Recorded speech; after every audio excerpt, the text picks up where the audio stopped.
Hello guys, welcome to Physics Unlocked, and I am here with a problem of physics which was asked in JEE Advanced 2022.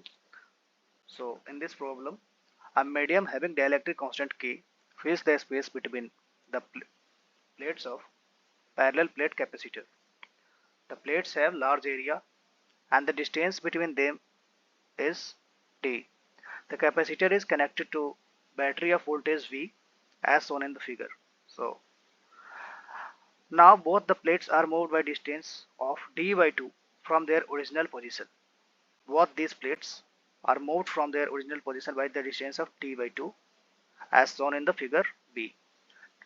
In the process of going from configuration depicted in figure A to that in figure B, which of the following statements are correct? तो हमारे पास दो case दिया गया है. Figure A में एक parallel plate capacitor है जिसके बीच में डाइलेक्ट्रिक है, जिसकी डाइलेक्ट्रिक कांस्टेंट के है और ये वोल्टेज V से कनेक्टेड है. अब दूसरे केस में इस दोनों प्लेट्स को d बाई 2 से मूव करा दिया जाता है अपने ओरिजिनल पोजीशन से.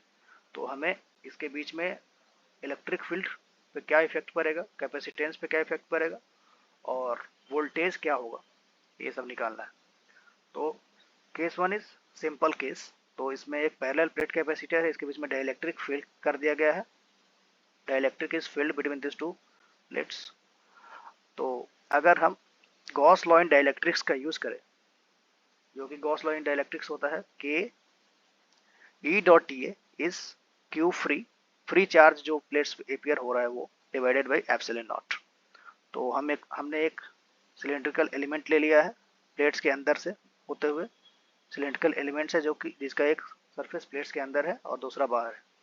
तो अगर हम इस क्लोज सरफेस पे गॉस लॉ का यूज करें, डाइलेक्ट्रिक्स वाला गॉस लॉ का यूज करें, तो हम ये लिख सकते हैं कि K into E dot D A is sigma D A by epsilon not, क्योंकि सिर्फ इस सरफेस से ही फ्लक्स लिंक हो रहा होगा. ई डॉट डी ए इतना फ्लक्स लिंक हो रहा होगा. इस यहाँ पे तो इलेक्ट्रिक फील्ड जीरो होगा, तो यहाँ से इससे कोई फ्लक्स लिंक नहीं हो रहा होगा.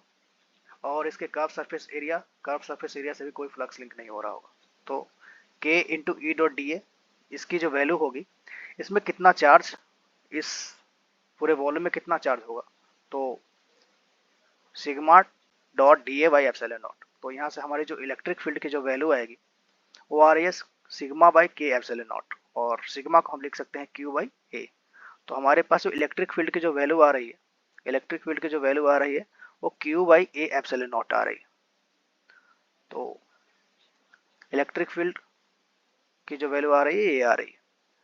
क्योंकि हम जानते हैं कि किसी भी कैपेसिटर प्लेट्स में अगर उसके बीच में डाइलेक्ट्रिक को फील कर दिया जाए तो उसकी जो कैपेसिटेंस है वो के टाइम से इंक्रीज कर जाती है. तो इसकी जो कैपेसिटेंस होगी वो K A epsilon naught by D होगी.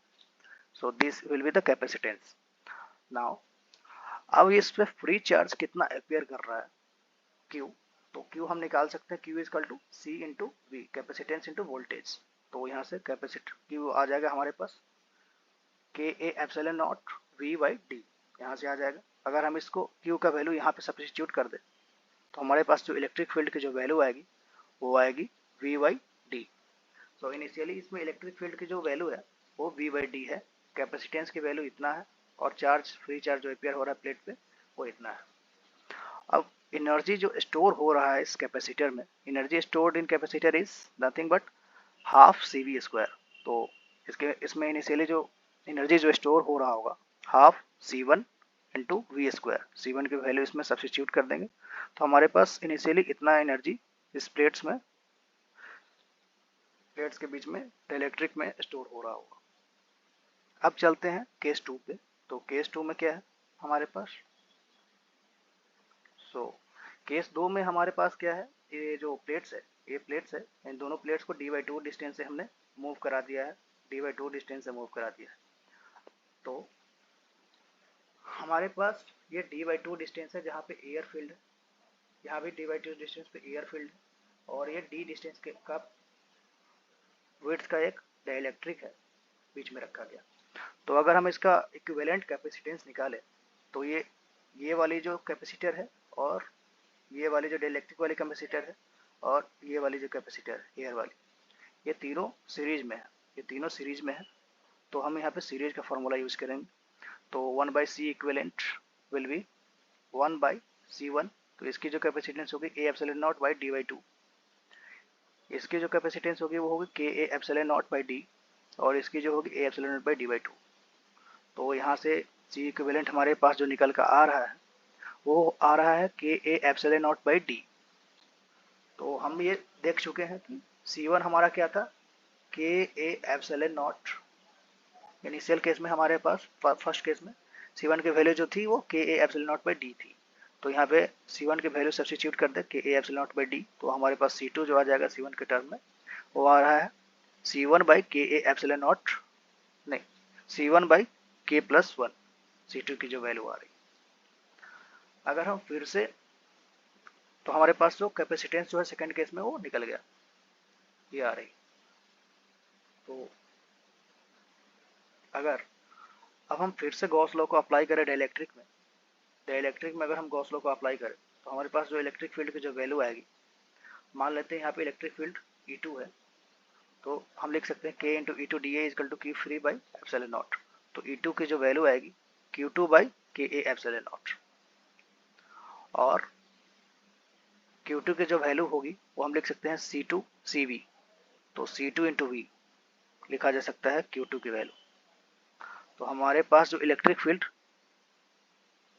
की जो वैल्यू आएगी, अगर हम C2 का वैल्यू यहाँ पे सब्स्टिट्यूट कर दें, C2 का वैल्यू क्या आ रहा है, इस वैल्यू को अगर हम यहाँ पे सब्स्टिट्यूट कर दें तो हमारे पास जो इलेक्ट्रिक फील्ड की जो वैल्यू है इस प्लेट्स के बीच में वो निकल के आ जाएगी। इलेक्ट्रिक फील्ड की जो वैल्यू है वो इतना निकल के आएगा। अगर हम इसको ए एप्सिलॉन नॉट को कैंसिल कर दें तो हमारे पास जो इलेक्ट्रिक फील्ड की जो वैल्यू आ रही है V divided by k plus 1 into D. तो जो नया वाला जो इलेक्ट्रिक फील्ड है, सेकेंड केस वाला जो इलेक्ट्रिक फील्ड है वो V by D is initial electric field E1 divided by k plus 1। तो इलेक्ट्रिक फील्ड की जो वैल्यू है वो k प्लस 1 फैक्टर से डिक्रीज कर रहा है। तो हमारे पास अगर हम देखें इसमें ऑप्शंस में,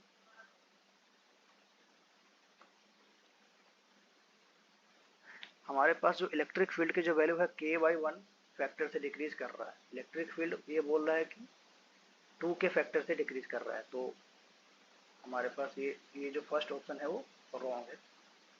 सेकेंड ऑप्शन में कैपेसिटेंस का जो वैल्यू है k बाई 1 फैक्टर से डिक्रीज कर रहा है। कैपेसिटेंस की जो वैल्यू है वो सी, कैपेसिटेंस हमारे पास कैपेसिटेंस k बाई 1 फैक्टर से डिक्रीज कर रहा है, तो ये ऑप्शन सही है हमारे पास। कैपेसिटेंस की जो वैल्यू है वो k बाई 1 फैक्टर से डिक्रीज कर रहा है, तो option B is correct. Now coming to the option C, इन दोनों के प्लेट्स के बीच में जो वोल्टेज होंगे वो इंक्रीज कर जाएगा a प्लस 1 से। इस दोनों केस में जो वोल्टेज होंगे प्लेट्स के बीच में वो तो v ही होगा, क्योंकि ये कांस्टेंट पोटेंशियल से पोटेंशियल डिफरेंस के बैटरी से कनेक्टेड है। तो यहाँ भी पोटेंशियल डिफरेंस v होगा, ये प्लस v होगा, ये जीरो होगा। तो पोटेंशियल डिफरेंस यहाँ भी v होगा और यहाँ भी v होगा। तो ऑप्शन सी इज रॉन्ग। तो ऑप्शन सी हमारे पास रॉन्ग होगा। और ऑप्शन डी पर अब हम आते हैं कि वर्क डन, प्लेट्स को दूर करने में जो वर्क डन लगेगा वो इलेक्ट्रिक कांस्टेंट के पे डिपेंड नहीं कर रहा होगा, ये बोल रहा है ऑप्शन सी। तो हमारे पास जब हमने इस दोनों प्लेट्स को d/2 डिस्टेंस से मूव कराया, तो लेट मी सपोज कि dq जो चार्ज जो है वो इस बैटरी के थ्रू फ्लो कर जा रहा है इधर की तरफ, dq चार्ज इधर की तरफ फ्लो कर जा रहा है। तो हम जानते हैं कि work done by battery plus work done by all the external agents is nothing but change in the potential energy of the configuration। तो चेंज को हम लिख सकते हैं U2 by माइनस U1। तो वर्क डन बाय बैटरी कितना होगा, जितना चार्ज जो फ्लो कर रहा होगा इनटू पोटेंशियल डिफरेंस। तो वर्क डन बाय बैटरी होगा V इंटू dq चार्ज जो फ्लो कर रहा है। और work done by external agent को हमने ये एज्यूम कर लिया है, तो इसका जो फाइनल जो एनर्जी जो स्टोर हो रहा होगा इस कैपेसिटर में वो होगा half C2V², initial energy half C1V²। तो वोल्टेज इंटू dq का जो वैल्यू होगा वो final charge is C2V minus initial charge C1V। Plus work done by external agents that will be equal to, इसको अगर हम कॉमन ले लें यहाँ पे कुछ, तो ये आ जाएगा half C2 minus C1 into V square. तो यहाँ से work done by external agents की जो वैल्यू आ रही है half C1 minus C2 into V square. तो C1 C2 का यहाँ पे अगर हम वैल्यू पुट कर दे तो हमारे पास तो work done by external agent जो आ रहा है वो के स्क्वायर डिवाइडेड बाई के प्लस 1 पे डिपेंड कर रहा है, यानी कि के पे डिपेंड कर रहा है, डाइलेक्ट्रिक पे डिपेंड कर रहा है। So option D is wrong, क्योंकि ये के पे डिपेंड कर रहा है। वर्क डन, जो वर्क डन है हमारा वो के पे डिपेंड कर रहा है, डाइलेक्ट्रिक मटेरियल पे डिपेंड कर रहा है। So option D is absolutely wrong. So this is the required answer. So only option B is correct. Only option B is correct. Thank you.